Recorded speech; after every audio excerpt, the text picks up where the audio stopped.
Today, I ask that we take a moment of silence for the migrants who have died as they have tried to reach the shores of the America that they dream of. The House passed a Senate version of a border funding bill Thursday aimed at assisting the humanitarian crisis at the U.S.-Mexico border. The 305-102 vote came after House Speaker Nancy Pelosi pivoted from her initial stance, saying the House would reluctantly pass it to get resources to the migrant children at the border more quickly.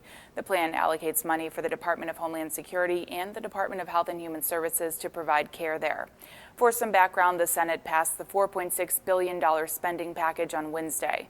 It was considerably different from a previous House version, and there was uncertainty about whether the two chambers could strike a deal. At the time, Senate Majority Leader Mitch McConnell had made it clear that there was no room for movement on some issues in question. The United States Senate is not going to pass a border funding bill that cuts the money for ICE and the Department of Defense. It's not going to happen. We already have our compromise.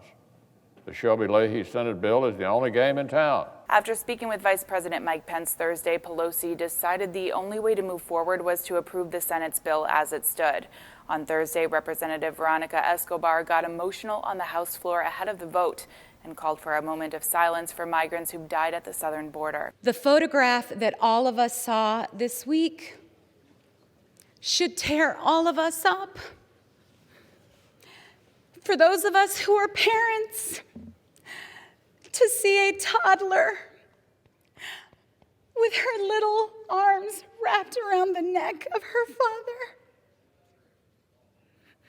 There is nothing that we wouldn't do for our children. Oscar and Valeria represent tens of thousands of migrants who have died as they have tried to build a better life for themselves, only to find that they are demonized and locked out of the promise that those of us who are natural-born citizens are so fortunate to enjoy. Lawmakers had been wanting to get a bill to President Donald Trump's desk before the July 4th congressional recess. He's expected to sign the legislation.